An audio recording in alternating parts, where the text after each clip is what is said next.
กันเทเตอร์โจ๊กอะไรเอาใช้ผ้าบริวุฒิหาที่พักลงต่อไปตามอกตั้งใจฟังเพลงจักหน่อยเมย์ร้องท่า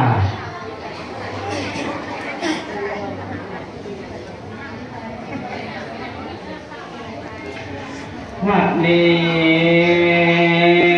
จะเลินพ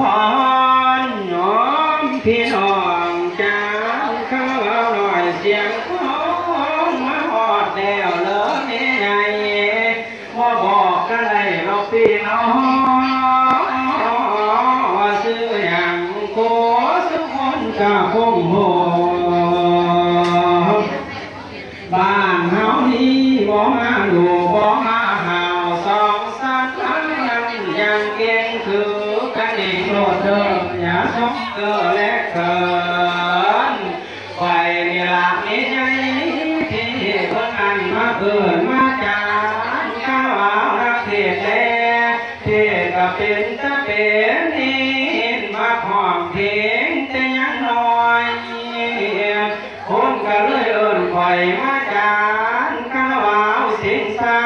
หรือพระจาแอบไปเกินจังสิอันน้ำนี่ตั้งแต่ไหล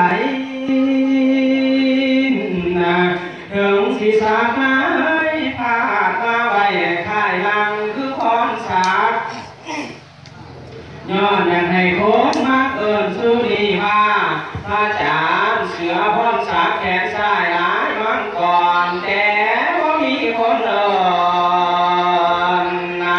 หากบังเอิญได้ยินเบาแต่คาราบาวน้ำเก่าย้อนจิตหัวผู้เฒ่าอันมาแทนตั้งแต่ไหล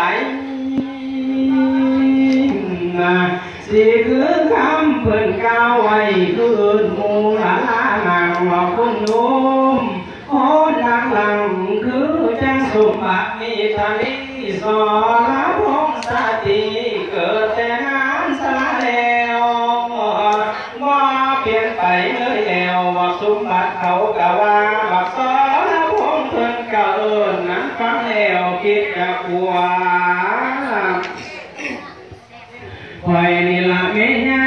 สำหรับข่อยนี่นั่นละแม่สิเอิญมั่วข่อยกะบ่ถือสาธรรมดาแล้วแต่ไปถนัดเอิญ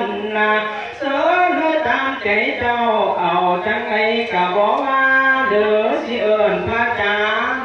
หรือสิเอิญพระจารย์เสือพรศักดิ์แล้วแต่เจ้าถนัดเบาบ่ว่าอย่างเมื่อนี้มาอีกครั้งก็คือสิแม่นคาราบาวสามดอกใหญ่ๆสนติดตามฟังธรรมเทศนาเสียงร้อง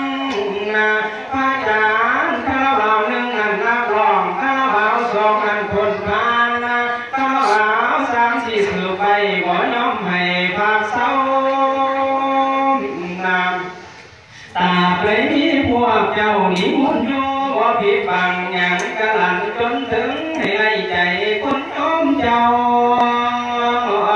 ถึงละกายสิแก่เท่าแต่ใจเอาว่ายุดจานแก้วสิร้อยโลกสิหุ่มอันคุ้มต้องกับว่าถอยเดี๋ยวนี้นั่นเบาหวานนี่ก็ขึ้นอยู่ว่าหน่อย200กว่าก็ตามมันหลอกคุณโยม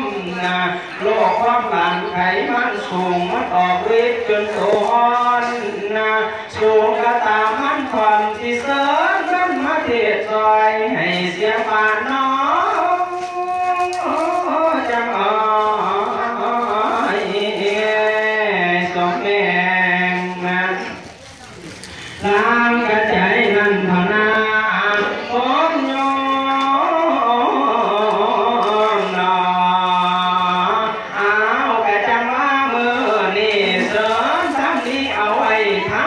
ไปไล่ฝันหนวดดอกอีแม่คนและโทษที่ไรหัวตามขอเทศนาแม่แต่องค์พันผ้าสมเด็จศาสนาจารย์หลอกเฮานี้ก่อนสิถึงพอที่งานเพิ่นกะทานรอกจดลาทานหัวตาทานสร้างภรรยาพาพ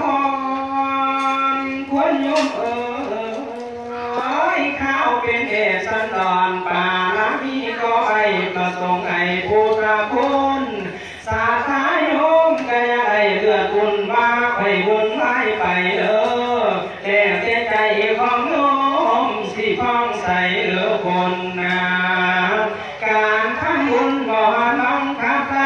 ทำเท่าไรก็แล้วแต่เบิ่งฐานะเอาเน่ให้เพิ่นตายเอากะแย่สิหมอไปหลอกใจตองนะเสิญชาเถิดโยมพี่น้องพ่อและแม่ผู้มีทราบโปรดใจจับจุนเจือเพื่อภาษาส้นบ้านนะอย่าขึ้นมาในห้องเยี่ยมให้เยี่ยมอย่าเบาว่าอยากนำฝนจากฟ้าสาธาจงสมเย็นแล้วตนาสาธา